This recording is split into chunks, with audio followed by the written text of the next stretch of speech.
Everybody loves a good trilogy, but we all know from experience of reading books and watching movies that it's really hard to create a good third installment of anything. Especially if you already knocked it out of the park with the first one and then did exactly the same thing with the second one. But Nord Games is at it again with their new ultimate bestiary, Secrets of the Fae.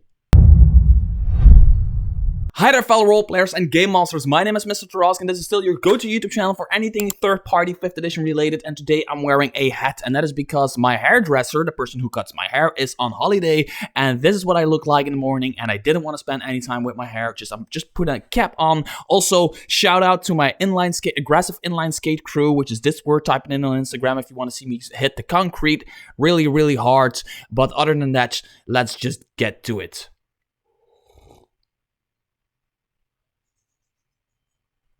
So as you might know, Nord Games is doing a Kickstarter for their third bestiary, Secrets of the Fae. Now, if you do not know who Nord Games is, they are one of those companies that have been sending me all of their stuff for free for the last couple of years.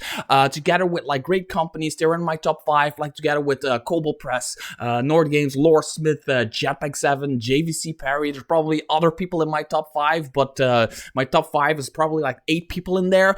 But Nord Games is one of those, and the main reason that I like them is for their bestiaries. Now, they have other books, great books, well-written books, well-designed books, but I personally don't really use their other books, but I use these. These are probably my most used bestiaries ever in my 5th edition games. As a matter of fact, Revenge of the Horde, the first one, is my most used bestiary, and it is my favorite bestiary ever. And then there is the second one, which is absolutely way thicker, more content in there, which is the dreaded Cursed Bestiary. And I want to quickly go over these bestiaries, talk about what they are and what they represent, and what you can expect from the third one, and look a little bit closer to the Kickstarter page for Secrets of the Fae. Now, you can get these bestiaries from the Kickstarter page as well if you decide to back the Kickstarter for the Secrets of the Fae, but you don't have the first bestiaries, or you're missing one, or you're missing both of them. You can get them as an add-on, like really completing your trilogy of the ultimate bestiaries by Nord Games. Now, I have in-depth reviews on these books on my channel. I will link them in the description below or somewhere around here so you can click them and check them out. They're old and awkward reviews, but they're reviews nonetheless. Now, I wanted to quickly talk about why I use these books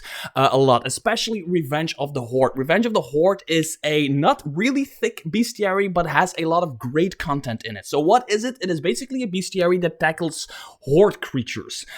Just to be correct here, that is bugbears, gnolls, goblins, hobgoblins, kobolds, ogres, okiti, orcs, and trolls. Now, these are the horde creatures, the creatures that I know in every campaign, once or twice, my players will encounter some of these creatures. They're also perfect for if you have an hour and a half left of your session, but you don't have anything prepared. You just take this off your shelf, take a few creatures from this, and pit them against your players, not really to like kill them or anything, but just to entertain them. That is what Revenge of the Horde is perfect for. They split it up in like the different races. They give backgrounds on them. They give like how they live, their societies, the way they fight. They give really good there's groups that you can pit against your players for different challenge ratings. And something that this book does really well is they have a I have to look for it really quickly. They have a weapons, armor, and items table for every creature. Not every creature type,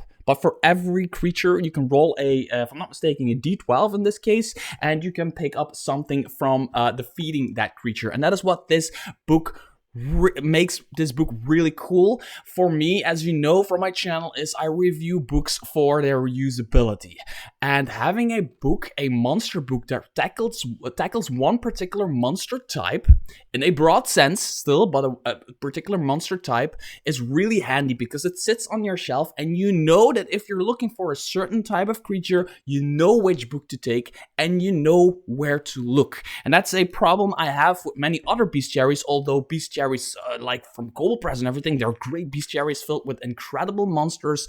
It is just sometimes difficult and quite overwhelming to find the right monster. And they did it again with the ultimate bestiary, the dreaded Accursed.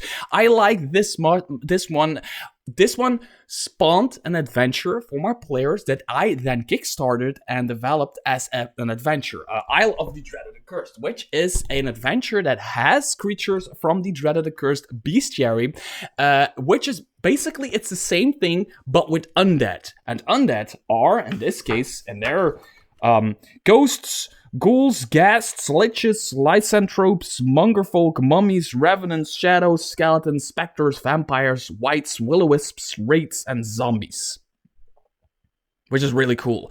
Something that this book does really well. Now, the random rolling tables for treasure are gone from this one. But they have a lot of really, really good player options in here. They have, like, you can become a revenant and then die once your mission is complete. You can become an undead. There's a lot of, like, lycanthrope stuff. Everything is mapped out. You can become a werewolf, a were-tiger, whatever were thing you want to become. So this one is all about the undead. Now, the reason why I personally, in, like, the long stretch of my 5e games, I use this one more is because this is more situational than this.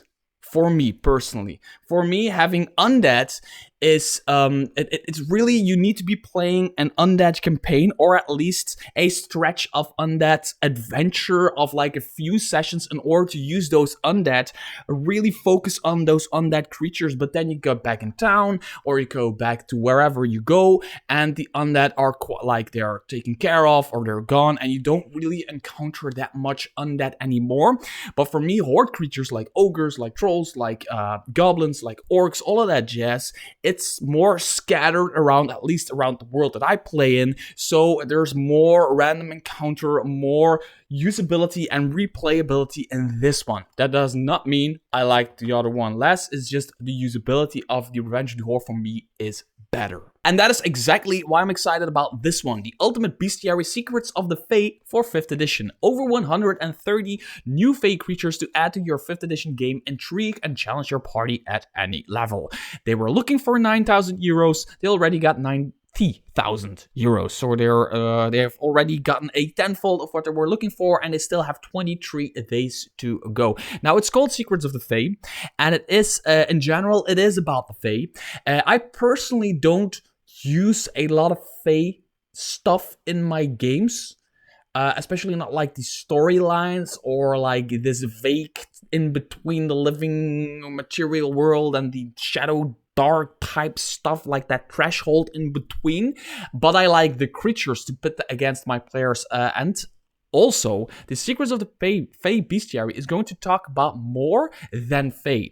Now, the Kickstarter page is really straightforward, so it's going to be just really short of me just scrolling through this really quickly. As you can see, you can get the Ultimate Bestiary Revenge of the Horde and the Dreaded Accursed as a add-on if you back this. So as you can see, they're going to cover way more. So there's this fairy folk. These tiny and surprisingly powerful beings are often described as childlike. This is accurate and should fill you with a sense of dread. Okay, cool. There's something that I really like and use a lot in my games is hags.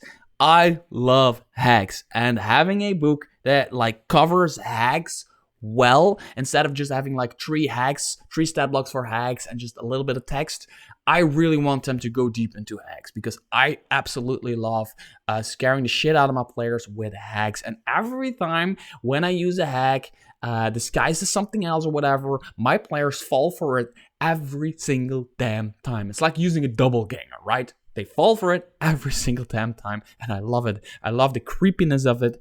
I love that she's holding this. It's like the Hercules movie from Disney, where they have the scissors and they cut like the string of life.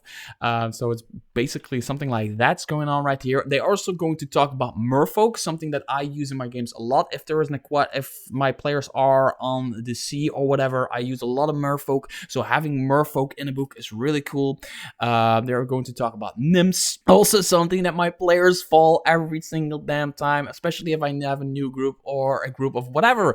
I always go for there's a naked woman in the lake singing very beautifully route, like bare naked, having a bath, and she's singing very beautifully, and you cannot not go and creep out because it's magical. It makes you go there, and then it turns into this really weird thing, and it tries to kill you or tries to drown you or something like that. Same with mermaids. I like having these mermaids who are so beautiful and so stunning that they put a spell on you, and you cannot ignore it if you feel you're safe, of course. There are satyrs, I don't know, satyrs, which is cool because that also reminds me of the Hercules movie, where this little satyr is really, really like one of the funniest people, and I like portraying these as a dungeon master. So as you can see, they have a lot of stuff. They talk about the Fey Court, which is something that is really like a lot of people really like. I like those storylines a little bit less personally, but yeah, there's a lot of people that absolutely love Fey Court type of stuff. And yeah, as you can see, oh, that's me. That's an old and awkward video of the Dreaded Accursed Bestiary by me. And that is basically it.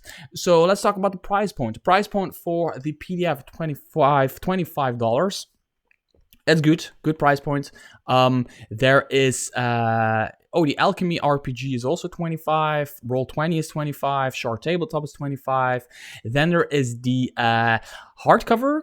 5 game with a hardcover copy of Secrets of the Fae, which comes with a hardcover. And then there is the hardcover plus PDF. So more and more companies are doing this, where they split up. So the PDF is 25, the hardcover is 50, and you can get them together for a somewhat higher price.